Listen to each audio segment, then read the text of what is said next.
Hello, welcome to the program AGRIC Economy on ARCN Television.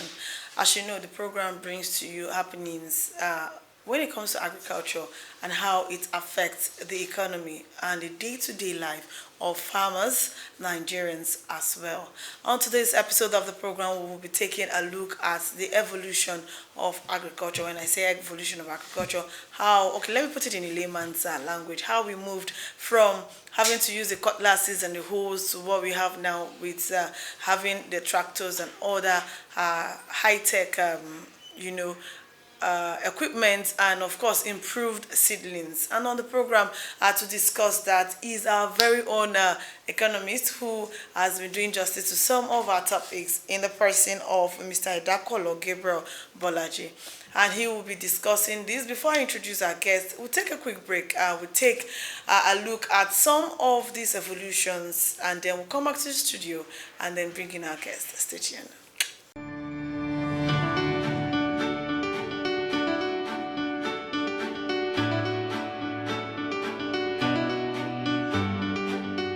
Couple of thousand years, a number of tribes began collecting seeds from grasses and vegetation that were a food source on their nomadic routes and replanted them in regions preferred for year-round dwelling.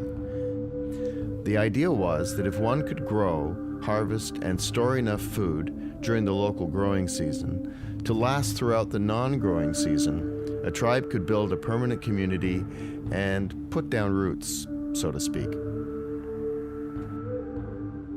So that worked for seeds, grains, and grasses, as they could be dried and stored, then ground and cooked to make bread or any number of savory dishes. But what to do about meat? It became apparent that it would be necessary to cultivate or prepare the soil for planting. Initially, a handheld hoe was used to break up the soil, but this was extremely labor-intensive, especially when trying to cultivate an area large enough to feed an entire city.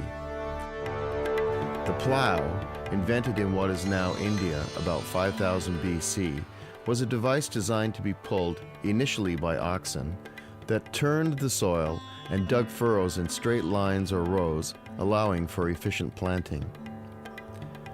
Over a few thousand years, the plow underwent many design changes, and not to mention a spelling change.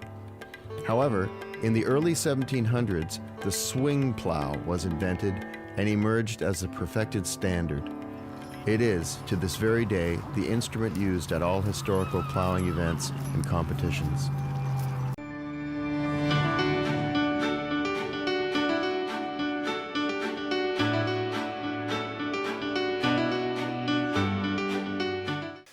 Okay, so you've seen some of the equipment like talked about, you've seen some of the improved seedlings, and now we'll have a guest in the studio. Thank you for having me. Yes, agricultural evolution can be said to be the migration of agriculture from the Stone Age to the present age. That is the age where our great-grandfathers were using plows, were using bow arrows to hunt, and all sorts of equipment, and the land needs to be tilled by hand, and the crops need to, when they are grown, they would use the same crop as seedlings again. So over time, this agricultural practices has evolved to a new set of practices that not only deals with crops that are grown, but the sciences of it as well. So when we talk about the sciences of it, we are talking about improved seedlings that are now used for agricultural production. We are talking about DNA sequencing that are used for both crops and animals. We are talking about research institutes that are dedicated to soil formation, that are dedicated to weather formation, they are dedicated to seasonal growth of different plants. We are also talking about a new era where there are projections as to what a soil can do and how a soil can get better. We are talking about a new area where you can as well project what will make the soil to germinate to the extent of what you want. In that means area of improved fertilizer inputs and also organic agricultural growth. So you see that with the movement from normal subsistence agriculture that is done in the Stone Age by our forefathers to feed themselves and their families, or perhaps a village. We are now talking about a commercial form of agriculture that can feed nations, that can also as well be exported to other countries as well. And when we are talking about the impact of agriculture to evolution of agriculture to the society presently, you discover that, just like I said, education has increased in agriculture. And when education has increased, it means that more people are studying the various aspects of agriculture, and they are graduating from it, and they are in the labor market working with agricultural companies that are trying to improve the economy.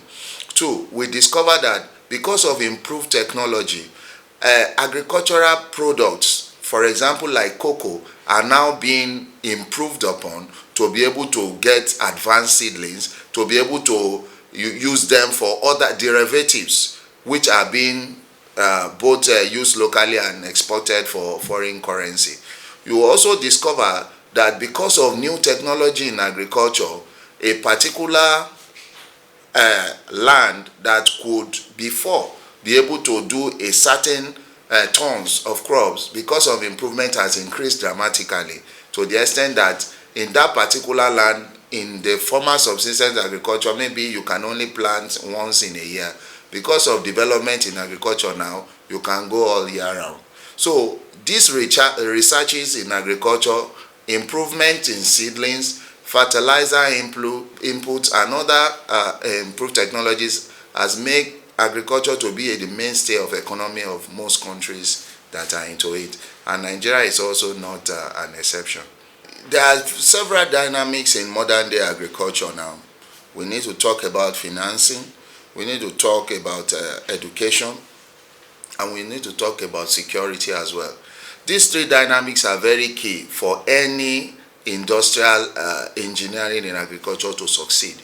So these are part of the challenges that we have in Nigeria, why we have not improved to the level where we are supposed to be achieve self-sustenance in agriculture.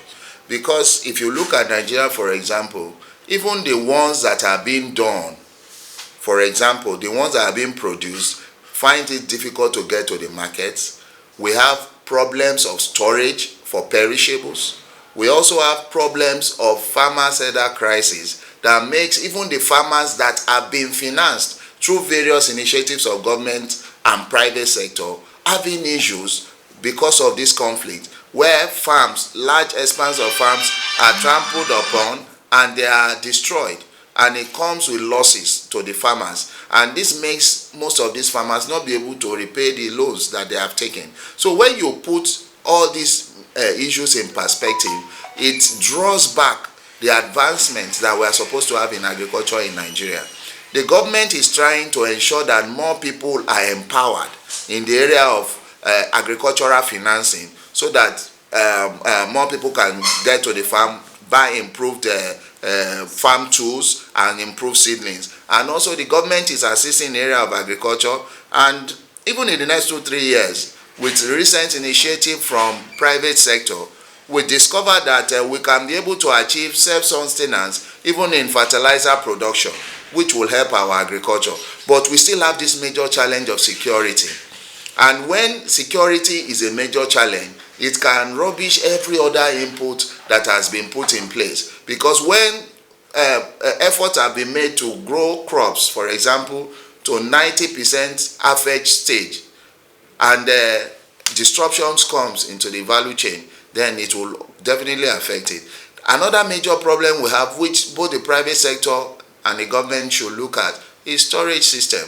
If you pass by Benue State, for example, that is called the food basket of Nigeria, at particular seasons, you see a heap of decomposing tomatoes, decomposing Irish potatoes and the rest. And these issues burn down to storage. It's not only in Benue, it happens in so many places. So if we have an effective storage system that takes these crops from the farmers and processes it to finished goods for it to be sold, Nigeria's problem will have reduced drastically. We will not only be able to feed ourselves, we will also get enough foreign currency from the exports. What's the way forward?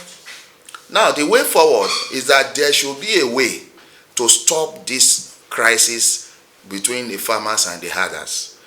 The second thing is that the government should ensure that there is security for the agricultural value chain to be able to succeed. The third aspect of it, which is key, is the storage initiative. If we have enough storage initiative in key agricultural belts, for example, if we have strong ones in the southwest, in the north central, in the southeast, that can cater for the products that are coming out from each region and ensure that the farmers are being paid adequately for the product, their produce, then it will greatly improve agriculture. We need to improve in our storage. Our security situation needs to improve. I believe the funding is getting better, but it can also improve as well. If these things are put in perspective, especially the security, then the issues that are still surrounding our agricultural problems of output will be greatly reduced. Okay.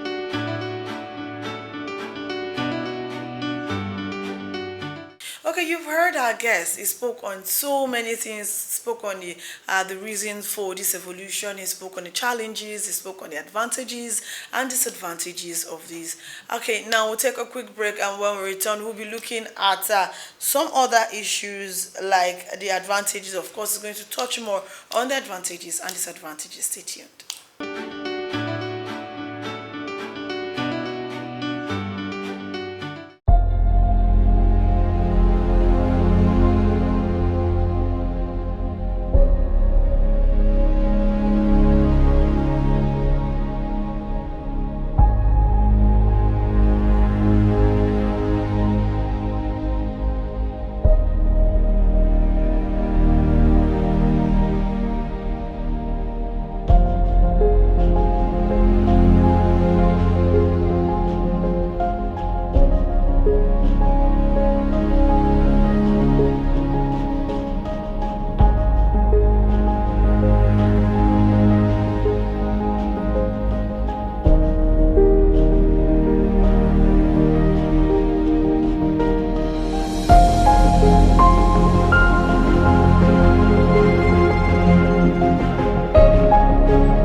Things are changing, and the only constant thing that changes is change itself. So you see that there are new advancements in agriculture to the extent that meats can now be grown in the lab. That is the extent that it has gotten to. So you discover that this advancement has the advantage and disadvantages. Let me take the meat that is grown in the lab, for example. Scientists have told us that there are some certain nutrients that can cause harm in the body that are being removed from the meat tissues that are grown in the lab. And two, it tells us that this meat can be grown in a faster way, more than a cow that has to use years to grow to an extent for it to be food. So what they are trying to say is that they want to increase the process of time, and they also want to remove the tissues that are causing health hazards in those natural ones. The second aspect is that when you look at some crops that are organically grown, they have been grown in a way that they will be more robust, they will have good sunlight and everything at the right temperature, which the natural ones could be denied of, that causes stunting growth or sometimes reduces their size. So when you put all these ones in perspective, it makes it to come out in quantity, fresh, and also beats the time frame that we call season. Because when you have organic crops, they defy seasons because they have been well arranged to be available for all seasons. That is one. So when we are talking about the disadvantages, one is that if one tends to look at how beautiful they are and you overtake them, because of certain chemicals that are also in the mixture, it could affect human health. And two, the genetically grown meat in the lab needs to be tested to a large extent for it to be said is fit for human consumption, because definitely we cannot rule out some facts that some chemicals and some other are being used to ensure that they grow to the extent that they will become meat. And we need to look at the compatibility of these enzymes and these chemicals to the human body to be sure that they are not going to cause other risks. You discover that technology as well has caused us to rely more on canned food, and we discover that more people are having cancer now because of continuous intake of canned food, sardine, well, call it all sorts. So those are the disadvantages of this evolution in modern times that could affect health. The one thing that is very important in the whole issue is education. You know the level of education of Nigerians, and you know our primitive attachment, especially to crops and their produce. And some people up to today will never try any genetically crop, for example. They will never try because they believe and they have this fear that it will affect their health. The same thing with all this imported chicken or stuff, because people believe some people will always prefer the homegrown chicken that is reared by them or they buy in the market and they kill themselves than the ones that has been packaged and frozen, because they believe that there are some chemical in it that could be harmful to their health. So one thing that the government should do is that we must educate our people to know the importance of both products, the natural ones and the genetic ones. The second thing is that the government has or owes the citizens a duty to ensure monitoring and standardization of these genetic products, because out of overzealousness, some people mass produce them with harmful chemicals or genetic combinations that could affect human health. But because of making money, they mass produce them and they push them into the market. That is where government comes in to monitor and control. So when these two things are put in place, the government can educate the people that this kind of products, even if it is genetically produced, is good for the health. And also the people producing them, if they are monitored and they see their sharp practices, they should be banned or sanctioned or whatever, so that it will not affect the health of the populace. If you are going to compare the practice in civilized countries or industrialized countries to Nigeria, you will discover that we have not gotten there yet.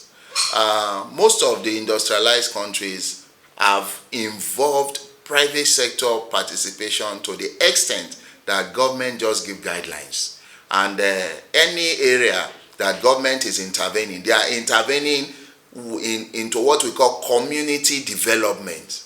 When we say community development, it means that the government will produce this equipment for the community to use at a very low rate, because they want the economy of that municipality or principality to improve.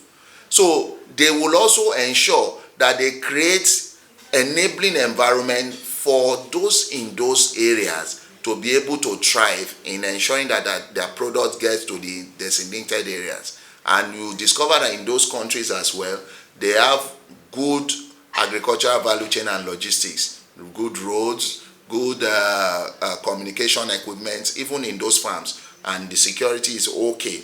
That is why government has minimal input in those countries, while the private sector takes the major lead. Now, why do the private sector take the major lead? I tell you, most of the companies abroad, for example, need one or two inputs from crops and animals, and they need the farmers to get the inputs to them. So most of the times, these companies, these mega companies, pharmaceutical companies, organic production companies and the rest, engage the farmers on one-on-one, sign agreement with these farmers, produce the farm implements that is going to be used, and the production of what they need from the farmers will now be decided.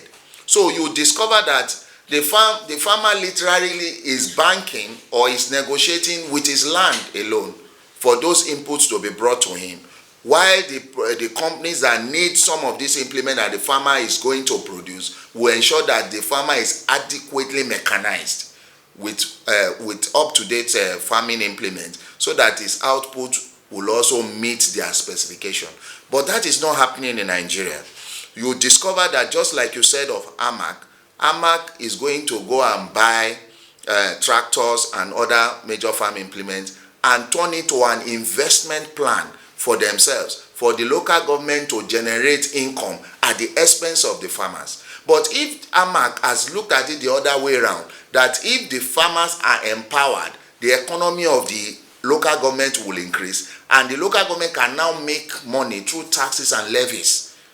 But you discover that most of these farmers cannot pay for those tractors because they have not been empowered to that level. So, and using AMAC as an example of what happens in most local government, you discover that those tractors are packed because the farmers cannot pay for it, and it dilapidates, and at the end of the day it becomes useless.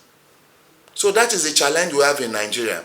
The government support for agriculture has not gotten to the rate where farmers can rely on government and private sector to excel. We have not gotten there yet.